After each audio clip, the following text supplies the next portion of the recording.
ঘর থেকে বেরিয়ে এসো ফুলজান। তুমি আমার সঙ্গে এরকম বেইমানি করতে পারো না। আমি তোমাকে অনেক ভালোবাসি ফুলজান, তুমি ঘর থেকে বেরিয়ে আসো। চলো আমরা একসঙ্গে সংসার করব। এই ছোড়া, তোকে এই এলাকায় আসতে বারণ করেছি না? এখানে আবার নাটক শুরু করেছিস? ওঠ এখান থেকে। না, আমি উঠবো না। না দিদা, আমি ফুলজানকে না পাওয়া পর্যন্ত এখান থেকে যাব না। কি বললি? উঠবি না? দাঁড়া, আমি তোর আজকে উচিত শিক্ষা দেব। তোর প্রেমের নাটক মারানো আমি আজকে পেছন দিয়ে বের করব। দেখ, তুই শুধু একটু অপেক্ষা কর, তাহলে বুঝতে পারবি। তোকে আমি 1000 বার বলেছিলাম তুই আসিস না। তুই কেন এলি আমার বাড়ির সামনে? কেন আসবো না? আমার কি কোনো অধিকার নেই নাকি? তোমরা আমার ফুলজানকে এনে দাও। এভাবে তোমরা ওর ব্রেন ওয়াশ করতে পারো না। ওকে আমি ভালোবাসি, তাই ভালোবাসার অধিকার প্রতিষ্ঠার জন্য এসেছি। দরকার হলে আরো আসবো। শোন ছোড়া, ভালোই ভালো এখান থেকে পালিয়ে যা, নইলে আমরা তোকে পুলিশের হাতে দিতে বাধ্য থাকবো। শুধু পুলিশ কেন, সেনাবাহিনীর হাতে আমাকে তুলে দাও না, আমি ভয় পাই না। আমি ফুলজানকে ভালোবাসি, ওকে বিয়ে না করে আমি যাব না। তোমরা আমার ফুলজানকে এনে দাও, না হলে আমার সামনাসামনি এসে কথা বলুক। এই কি হয়েছে রে তোর? তুই কি আপনা থেকে উঠবি, নাকি আমরা নিয়ে থানায় তোকে ফেলাবো? হারামজাদা, তখন দেখবি তোর ভালোবাসা পেছন দিয়ে বেরিয়ে যাবে। দেখুন স্যার, আপনি ওদের কথায় বিশ্বাস করবেন না যেন। ওরা আমার ফুলজানকে ব্রেন ওয়াশ করে লুকিয়ে রেখেছে। আমাদের মধ্যে রাতে একটু ঝগড়া হলে সকালে মিটে যেত, কিন্তু দেখুন 2 দিন হলো ফুলজান আমার সঙ্গে কোনো কথা বলে না। ও নিজে থেকে এরকম করতে পারে না স্যার। ওকে এরা ব্রেন ওয়াশ করে আমার থেকে আলাদা করে দিয়েছে। না স্যার, আপনি এই হারামজাদার কথায় বিশ্বাস যাবেন না। এর সঙ্গে আমার মেয়ের বিয়ের তো কোনো পাকাপাকি কথা হয়নি। মেয়ে হয়তো 2-1 দিন বন্ধু হিসেবে ওর সঙ্গে কথা বলেছে। মেয়ে আমার হাই স্কুলে চাকরি পেয়েছে, কাজের চাপে কথা বলতে পারে না, তাই এই হারামজাদা বাড়িতে এসে হাজির হয়েছে। একে আপনারা থানায় নিয়ে যান। হ্যাঁ রে মজনু, চল এবার থানায় চল, ওখানে গিয়ে বাকি প্রেম পর্বটা সেরে নিস। তুই আবার ফাঁসি লাগিয়েছিলি কেন বেঈমান? বজ্জাত কোথাকার। চাল নেই চুরো নেই এসেছে বিয়ের দাবিতে। ক টাকা রোজগার করিস? নিজের খাবারই তো জোগাড় করতে পারিস না। তুই আবার বিয়ে করে বউটাকে খাওয়াবি কি হারামখোর?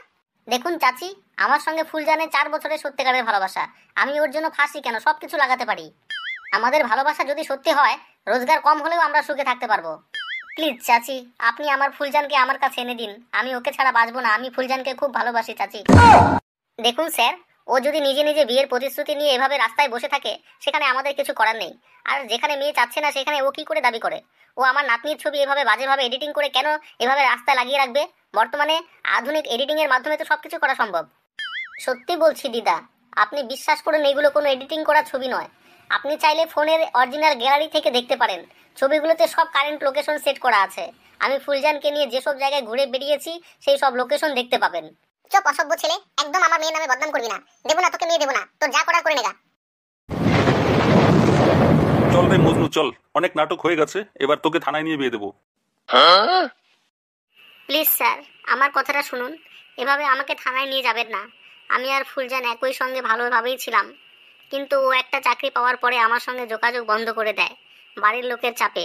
4টা বছর আমাদের ভালোবাসা এভাবে মাটি হতে পারে না। আমার ফিলিংসের কোনো দাম নেই নাকি? ফুলজানকে না নিয়ে আমি আর কোথাও যাব না। প্লিজ ওকে ডাকুন, আমরা সামনাসামনি কথা বলবো, তারপরে আপনি যা হয় করবেন। বুঝেছি, সোজা আঙ্গুলে ঘি উঠবে না, আঙ্গুল বাঁকাই করতে হবে। চল হারামজাদা চল চল। স্যার প্লিজ ছেড়ে দিন, ছেড়ে দিন স্যার, আমি যাচ্ছি যাচ্ছি। হ্যাঁ, যাবি না মানে তোর বাপকেও যেতে হবে। প্লিজ স্যার ছেড়ে দিন, আমি একাই যাচ্ছি, একাই যাব।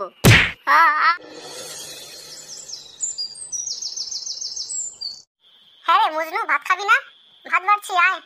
না আম্মু, আমার খিদে নেই, তুমি খেয়ে নাও গে। শোন, টিভিটা অন করে সিরিয়ালগুলো চালাতো একটু, আমি এখনই আসছি।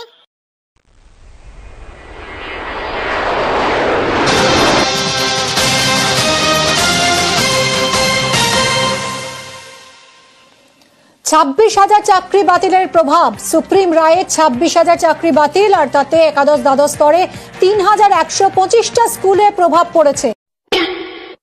26,000 শিক্ষকের চাকরি চলে গিয়েছে। যাক যাক, খুব ভালো হয়েছে। আমার সঙ্গে প্রতারণা, এবার দেখ ফুলজান কেমন লাগে। কেসটা কি হলো? হাই স্কুলের 26,000 শিক্ষকের চাকরি চলে গেল। ফুলজান, ঘুষ দিয়ে চাকরি পেয়ে তোমার বড়ই অহংকার হয়েছিল, এবার বুঝবে মজা। অথচ যখন তোমার চাকরি ছিল না, তখন তুমি আমাকে ছাড়া কিছুই বুঝতে না। একেই বলে ধর্মের কল বাতাসে নড়ে। এই রে, এ সময় আবার কে ফোন করলো দেখি তো। ওরে শালা, এ তো আবার ফুলজান ফোন করেছে আমাকে। হ্যালো, হ্যাঁ কে? ফুলজান বলো। কি বলবো মজনু, আমার সব শেষ, আমার চাকরি চলে গিয়েছে। আমি এখন কি করে চলবো মজনু, তুমি আমাকে ক্ষমা করে দাও। চুপ, একদম ন্যাকামে মারবে না বলছি। যখন আমি তোমার বাড়ির পাশে ধর্ণা দিয়ে বসেছিলাম তখন তো ঘর থেকে একবার বেরোনি, আমাকে পুলিশের হাতে তুলে দিয়েছো, আমি জেল খেটেছি তোমার জন্য, কি না করেছি। তুমি তখন চাকরি পেয়ে আমাকে ভুলে গিয়েছো, এখন আবার ন্যাকামি মারছো, ছাড়ো ওসব কথা। প্লিজ মজনু, তুমি আমাকে ভুল বুঝো না, আমার ভুল হয়ে গেছে, বাড়ির লোকের কথা শুনে আমি ভুল করে ফেলেছি তোমার সঙ্গে। বাড়ির লোকের কথা শুনে তুমি আমায় ভুলে গিয়েছিলে, এখন ওদের কথা মতো কোনো ছেলেকে বিয়ে করে নাও, তুমি আমাকে ভুলে যাও। প্লিজ মজনু, তুমি এই কথা বলো না, আমি তোমাকে ছাড়া পারবো না মজনু। চুপ শালি, ফোন রাখ, ফালতু মহিলা কোথাকার। তুই আমার মন থেকে উঠে গিয়েছিস, কোনোদিন আর এই মনে জায়গা পাবি না।